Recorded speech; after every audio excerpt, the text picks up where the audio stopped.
In today's video, we are going to be talking about eBay Open and the buyer that eBay says is the most important for you to capture. So we're going to start with the announcement of everything that we are able to find that is coming to eBay or being introduced to eBay. The first is they are changing the global shipping program. Rest in peace, you beautiful, beautiful thing. I love the global shipping program. We've talked about it probably 5 billion times on the channel.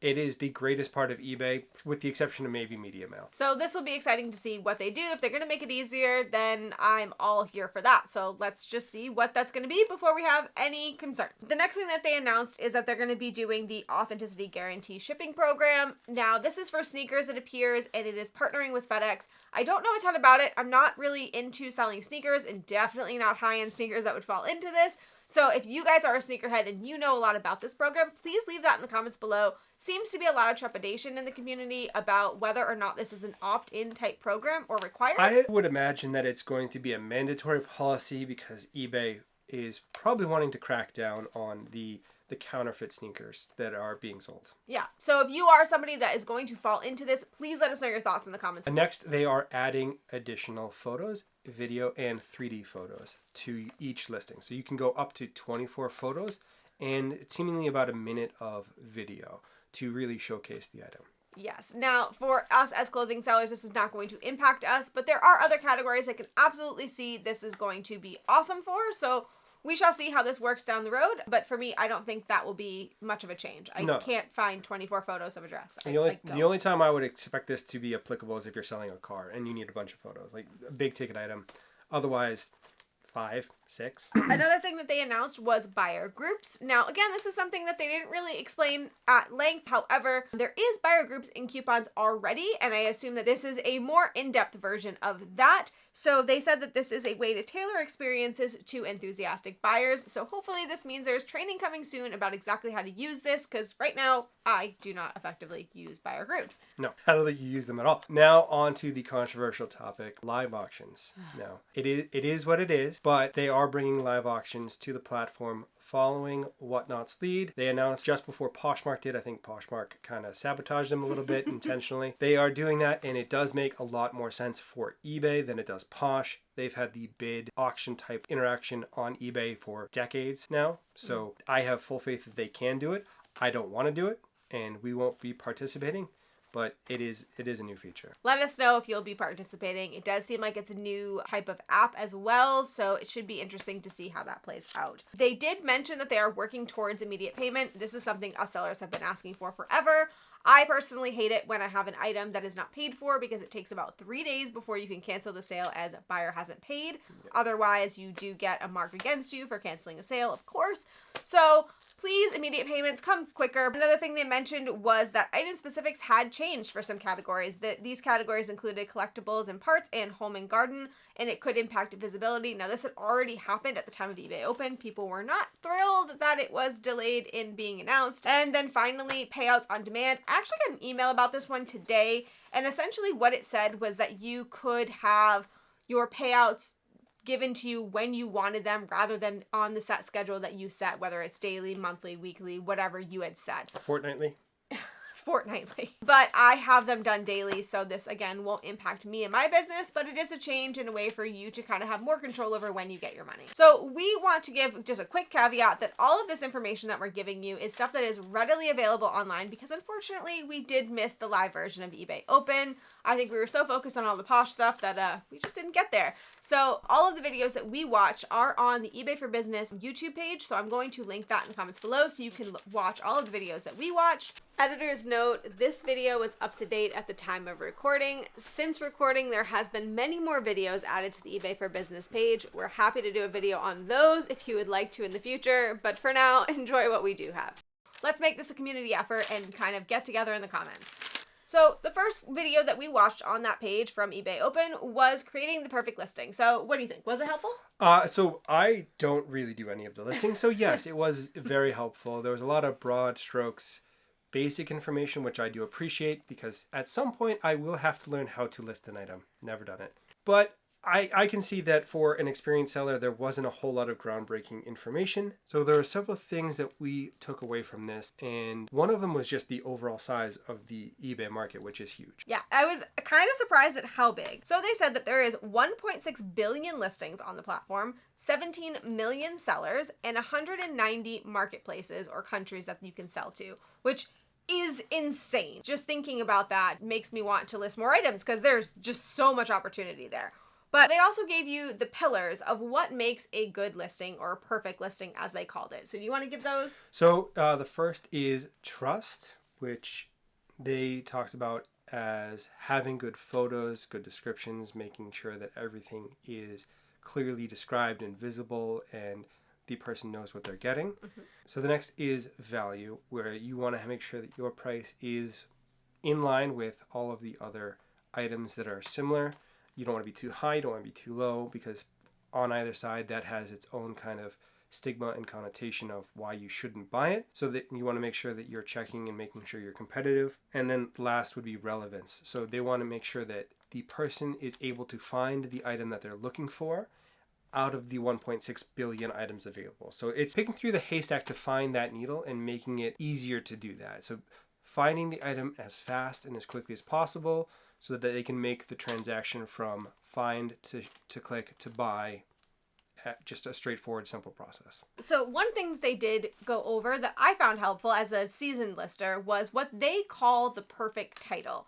Now, this title does not match what we have said in the past that we use, and I am happy to adapt if it's going to help me make more sales. So this comes straight from eBay, so I think it's important. I'm going to try to put this on the screen so you guys can pause and write it down yourself, but this is what they said it makes a perfect title.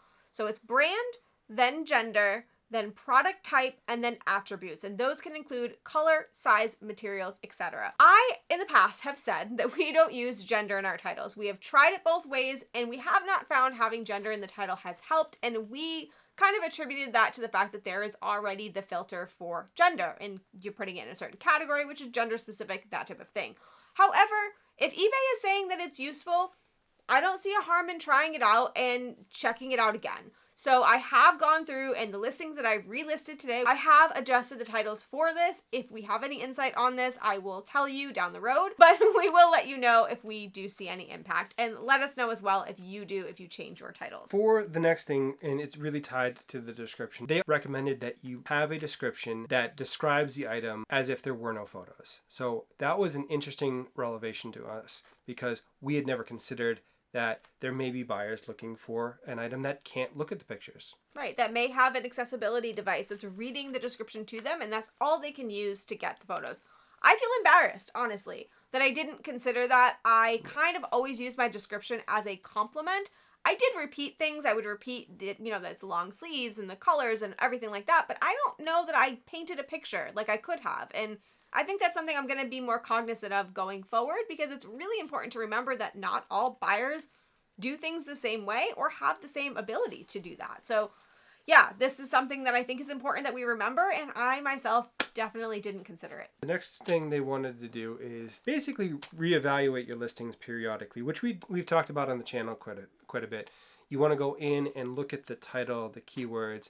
You want to look at the price again, specifically to see if the changes to the market have moved you out of line. That is an important thing to do, deep dive for your business, to look back and reevaluate things as you go. Yes. They also mentioned returns. So they did very much throughout eBay Open encourage returns. Now, I know this is a hot button issue. I know a lot of sellers, especially in the clothing market, don't like to take returns. Yeah. We are no exception. We've said in the past that we stopped taking returns for a while. We did turn it back on because our sales basically stopped. And eBay themselves is saying that they see an increase in sales when you have returns. It increases buyer confidence and allows them to choose you over somebody who may not accept returns. So again, I'm not thrilled about this concept. I don't like it, but I understand it. And if eBay is saying it adds to sales, I'm going to believe them, and I'm going to begrudgingly do it. And then finally, they talked about promoted listings. They talked about the importance of promoted listings and how if you have a promoted listing, you are 2 times more likely to make a sale than if you don't. And they gave me an insight that I didn't actually realize, but that promoted listing is not just getting your item to the top of the page, but it's also how you get your item at the bottom of a listing when somebody is looking at something else. So I thought that was really interesting and a way to kind of get more eyes on your listing. We do use promoted listings. We use it at the recommended rate, whatever that may be. We have a cap on it, but yes, we use a recommended number. And it does seem to increase our sales. And I don't like having to pay out more fees, but again, a sale is better than no sale. The next video is decoding new buyers. Now, I did want to mention that they stated there is 138 million active buyers on eBay, which again, crazy stat, but we needed to get it out there. And 1 in 3 new buyers is between the ages of 18 and 25, which makes them Gen Z. Yes. So they really kind of focused in on Gen Z, and the numbers show that you cannot ignore that as a potential shopper. They focused in on 60% of Gen Z are on their phone. They're using the mobile app. They're using the mobile website. They are on the go. They're not sitting at home on a computer. Yes. Now, this is important because this means that you really want to make sure that your listings are optimized for mobile. And they talk about this a lot. They mentioned the color of your text. You want to make sure that it's black so it's easy to read. You don't want to use, characters or things like that that won't easily be able to be read. Pictures that are going to be in the description that make things a little bit wonky, that kind of stuff. Format for a phone. So if you're not listing on your phone and you're doing it on your computer, make sure you check it on your phone that it's legible on the phone, because 60% of Gen Z shoppers, which is going to be the biggest demographic of shoppers by 2026 according to eBay, is on the phone. So that's really important. The next is you have no time to get their attention. So this shouldn't shock anybody. We all have short attention spans, but Gen Z is really leading the pack there. So you have 6 to 8 seconds to catch Gen Z buyers' attention. So that means that you have to have a great title. You have to have a great cover photo. Otherwise, they're not going to even look at the rest of the photos. They're not going to look at your description. They're going to scroll past in seconds. That ties into this next point where 60% of Gen Z shoppers will not use a system or platform that is slow or does not work very well. Looking at you, Posh. Yeah, they did actually state that Gen Z said the number one thing that is important to them is that they're easily able to find their items. Now, we know that we have complained about Poshmark a lot about this, and I did want to just mention that this could be something that is causing Poshmark to struggle in comparison to eBay when it comes to Gen Z shoppers. Yeah. So it is really important that your item is readily findable. So what is in your control is how you title your items, how you use your description. Make sure that they are SEO optimized so a Gen Z shopper can easily find them just by typing in exactly what they are looking for. Be aware of trends, be aware of keywords that are specific to them so that you can make sure that your item is popping up. That applies for all shoppers. I mean, if you are not able to find the item, there's no way for you to buy it. So if the search does not work, Posh, you're losing sales. Moving on to why Gen Z is the target demographic and probably the single most important section of the reselling shopper base, that if you are not focusing on their dollars, you are missing out on a huge category. So we've talked about they're going to be the biggest demographic by 2026 for total dollars spent. They are shopping secondhand at an extraordinarily high rate compared to other generations and other demographics. So 29%, almost 30%, almost 1 in 3 Gen Z shoppers are looking for secondhand items. So that is great news for the reselling community. 27% of Gen Z shoppers are looking to shop the resale platform. So Poshmark, eBay, Mercari, all of them. So they are looking for those secondhand items at a much higher rate than anyone else. So you need to capture their attention. So one way that they mentioned that you can capture their attention is by having offers allowed on your items. They said that winning an offer increases the likelihood of a buyer purchasing by 170%. So this means return shopping. Yeah. So if you are allowing offers on your items and a Gen Z person comes in and wins that item by offering and getting you to accept, they are more likely to return. Now, I believe this is probably true for other demographics, but they were focusing on Gen Z here. But I think it's really important to think about that. If you are somebody that has pricing that is meant to be just buy it now, maybe consider raising your prices a little bit and allowing offers so that you can try and get those return shoppers and capture the Gen Z audience. The way to capture a buyer is to do the following. So the first primary thing that they want is to be able to find the item that they're looking for. Showing up at the top of the search is the most important thing that you can do to sell items on eBay or sell items in general. The next is you want to have a way for the buyer to feel like they're getting a value. You want to make it feel like they're getting a deal. So it's discounted from the retail price in the resale market. You are accepting offers if they're reasonable. It's a way to add an additional value to the buying experience. Next is fast shipping. That should surprise no one. Everyone has heard the horror stories of Poshmark not shipping items. So having the commitment to meeting your shipping times is tremendously important, and it's going to lead to increased business and increased repeat business. So another thing that's important to them is item as described. So making sure that you are including all your flaws, making sure that the cover photo is representative of exactly what you're selling. All of that type of thing is extremely important to capture their attention. It's under promise, over deliver, basically. Yeah. So be better than they're expecting for all shoppers, and it's going to leave a happy experience, and they're going to come back. Yeah. So the next is you want to convey a sense of value, personal values to the buyer. So you want to highlight the fact that you're a small business. You want to highlight the fact that you are ethically sourced items and ecologically friendly. You want to give them the sense that you're trying to make the world a better place. That really resonates with Gen Z more than other demographics, but it's going to resonate across all parties, and every shopper is going to have that key thing that they're focused on. The next topic that they want to focus on for drawing in those shoppers is being proactive and being overly helpful, answering questions in a timely fashion, which we struggle with, admittedly. You want to be on top of that. You want to provide measurements. You want to answer any questions they have related to fit or any kind of additional questions that they have on the functionality of the item, being as specific and helpful and proactive as you can. So the last thing that they mentioned in this video was that 75% of new buyers who make a purchase do so within 30 days. So I think it's really important that we capture those buyers as soon as they make a purchase. We either send out a coupon in the package, or we maybe follow up with them with some kind of feedback, letting them know that we're really appreciative of their business and trying to kind of capture them that way, but making sure that we're doing that within the 30-day window, because they are more likely to purchase if we do that. So the next video that they had was getting to know Gen Z. And this, again, was really, really focused on learning the Gen Z audience. And I think it's really important. They said that the Gen Z demographic has $143 billion in spending power. Now, they attributed this to the fact that most Gen Z are still in college, still kind of living at home, kind of just starting to get out into the world and start spending their own dollars. And they said that they are actually spending faster than their older generational counterparts for the same reasons, which means that we want those dollars that they're spending. Yeah. They really targeted further on Gen Z, and they said that there are 4 things that are incredibly important to capitalize on to capture that buyer. So the first is the uniqueness of the item.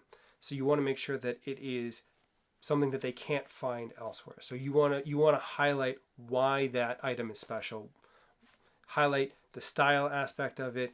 It's going to be transitioning more to incorporating it into a specific aesthetic, specific style or trend, something that is not necessarily brand related, although that you can incorporate. That is less important than making sure that it fits into the image that they have in their mind of using or wearing that item. So the next thing that they said that is really important for Gen Z shoppers is authenticity. So we've talked about that a little bit already here, but they really kind of drilled down on this, and they said that it's really important to them that the brands that they're purchasing from are authentic and they are not fake or providing fake values or doing things that are considered performative. They said that 54% of shoppers stopped using a brand because of the perceived ethics. So this is going to come down to sustainability. This is going to come down to where you fall on political things. All of that type of stuff is going to matter to the Gen Z shopper. So make sure that you're presenting yourself in the most authentic way possible, telling your story, explaining how you got to where you are, why you're doing what you do. A lot of us fashion resellers are doing this to try to keep items out of landfills, and I think that's an important message to hammer home for that Gen Z shopper. So make sure that you're saying that. Now, the next one that they mentioned was community. Now, you were a little bit worried when you heard that. For the love of God, Poshmark, do not listen to anything related to what they are saying about community. That's not what they're meaning. Stop it. Stop it right now. Just put on headphones. Do not listen to any part of this video, for the love of God. Funny and dramatic, of course. However, they did mention that Gen Z really does care about community, but they also mentioned that Gen Z is the most isolated shopper, and they're most private with their interactions. So they like to do things that are encrypted and not public. So that tells me that they're not necessarily looking for a social media platform when they're shopping. They're more looking for a shopping platform, and social media is separate. They said that Gen Z are more likely to look to creators and influencers to tell them what to buy. They also very heavily rely on reviews. So make sure that your feedback is positive. Make sure that it's saying exactly what you want it to be saying, and really keep an eye on that.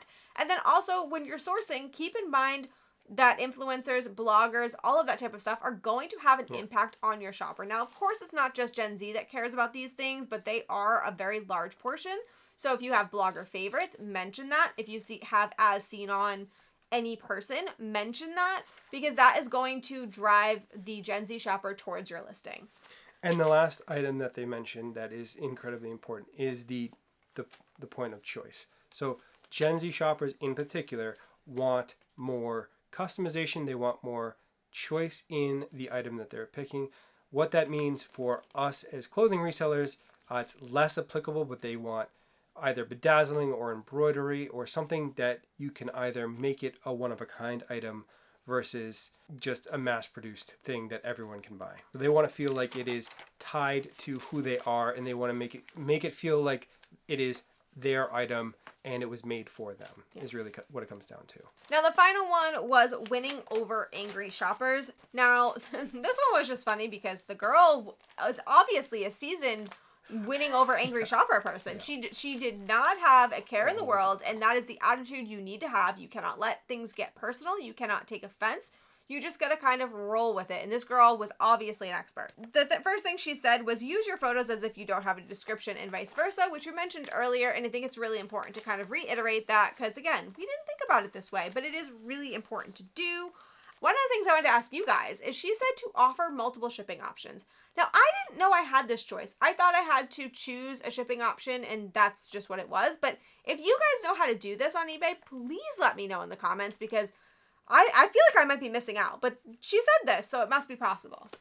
I mean, no one ever has lied on the internet before, right? Like, that's not... It could be possible. It also could be not possible. Yeah.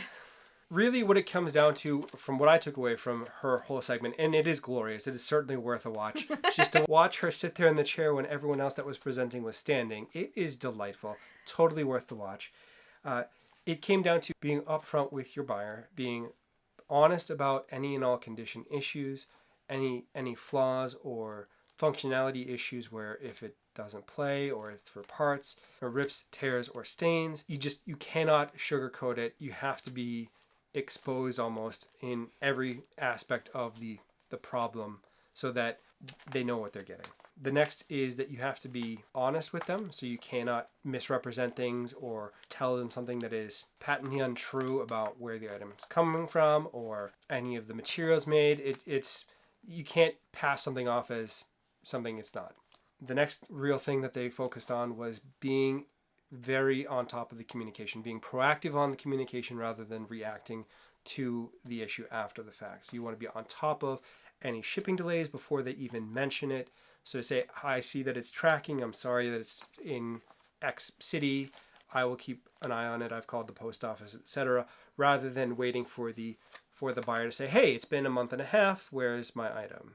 Yeah, now admittedly, we are not so good at that. We actually had this happen recently on Poshmark. If you're listening, we are still sorry about that. So, we're not all perfect. We're not all going to catch this, but we did have a real world example of this on eBay that I think is important to take notes of.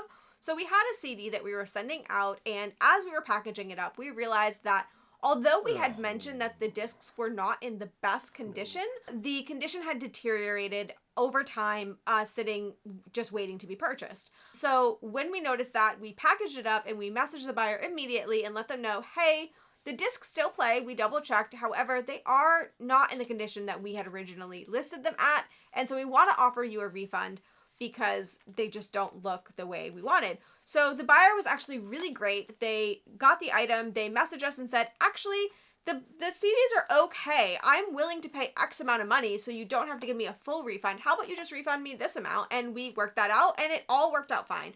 No defect, no return, no nothing. It was just an open, easy communication. And I think it went a long way for us to kind of tell them, hey, we made a mistake and this happened. What can we do? How do we work with you? So that is pretty much everything. Now, there was a eBay Canada video, and I will be honest, we listened to a little bit of it, but it didn't really feel relevant to us because it was very focused on the Canada market. Of course, it was eBay Canada. But if there is Canadian people that are watching this, please let us know if there was something important there that you think that the community should know about. It was just really hard for us to follow because it wasn't specific to a market that we understood. So let us know. And if there is anything we missed, again, please do comment that. We did only get whatever we could find for recaps, but this is what we found and what I found it really kind of helpful. I think it's certainly better than a lot of the posh calls that we've covered on the channel. So good on you, eBay, for presenting easy to understand and easy to implement steps that we can take to improve our businesses. Tremendously helpful, especially for an unseasoned part-time seller. Cannot say thank you enough. So that is everything we have. We will be back really soon with a new video. Thank you all for watching.